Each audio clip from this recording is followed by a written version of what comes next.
long-awaited arrival of the actual quadratic formula. So this is either something that I would memorize, or when you guys get your blue sheet, I would put it on your blue sheet. But more or less, this thing right here at the top of your paper is called the quadratic formula.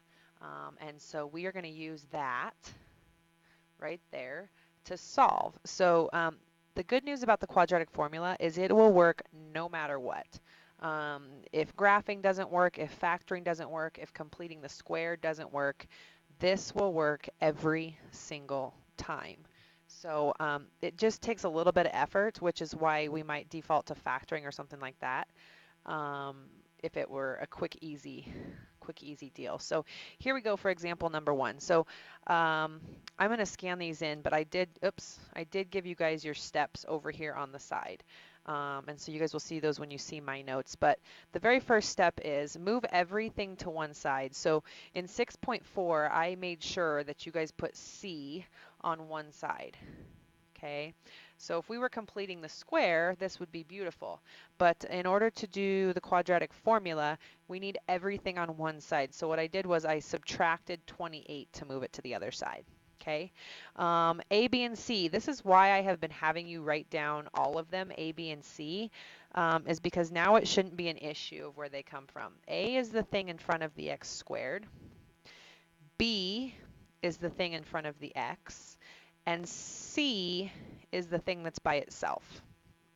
Okay, so all we have to do is what I call a plug and chug into the quadratic formula. So everywhere I see a B, I'm going to plug in the negative 12. Everywhere I see an A, I'm going to plug in a 1. And everywhere I see a C, I'm going to plug in negative 28. So this right here is what I get. I have negative, and B was a negative 12, right? So that right there is where I'm getting the negative 12. Plus or minus the square root of negative 12, which is B squared, minus 4 times A was 1, times C is negative 28, all of it divided by 2 times A, which was 1. Okay, so I'm going to do order of operations inside my radical sign first. So I'm going to do negative 12 squared, which is 44. And I'm going to do negative 4 times 1 times a negative 128, which is 112. And then order of operations says I'm going to go ahead and add those together, which is where I get down here to 256. So once I've simplified, this is where I'm at. If you missed it over here, the two negatives, I made the positive 12.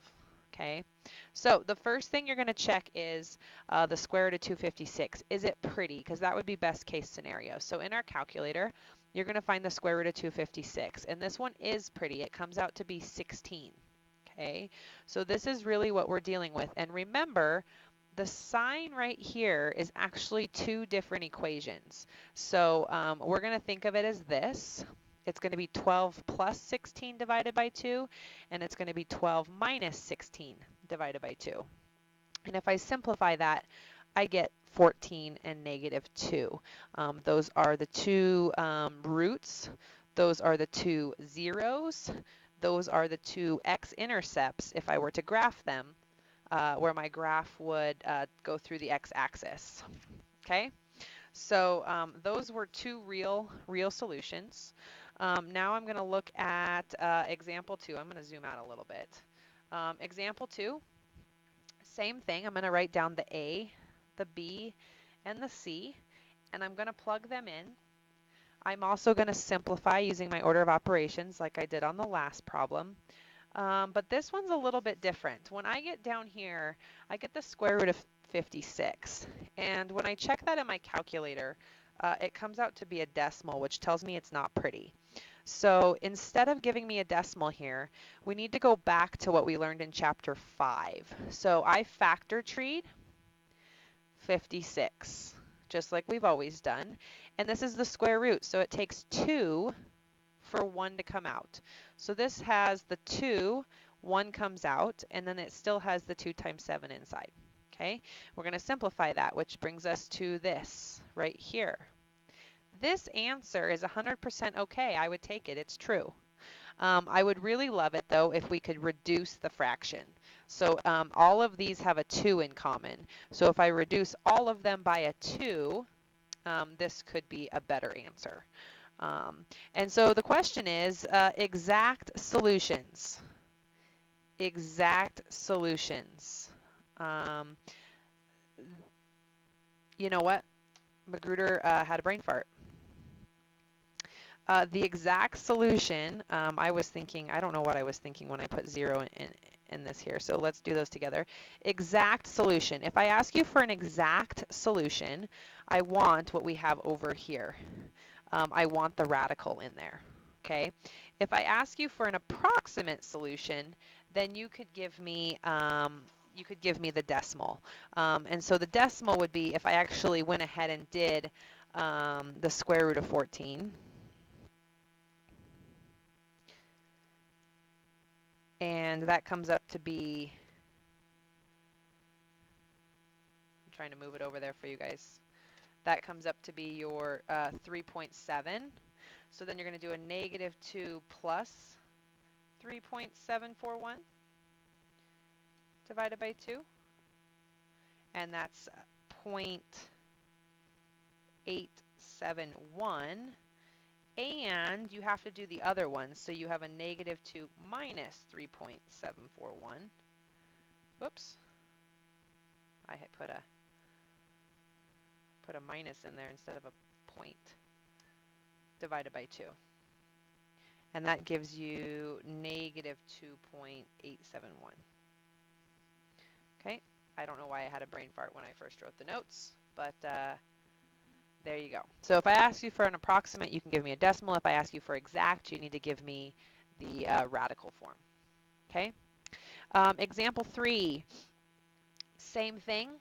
I moved my negative 13 over, so everything is on the same side. I found my A, B, and C. I plugged them in. I simplify. Now here is where we have not talked about this. So when I simplify 16 minus 52, I get a negative 36.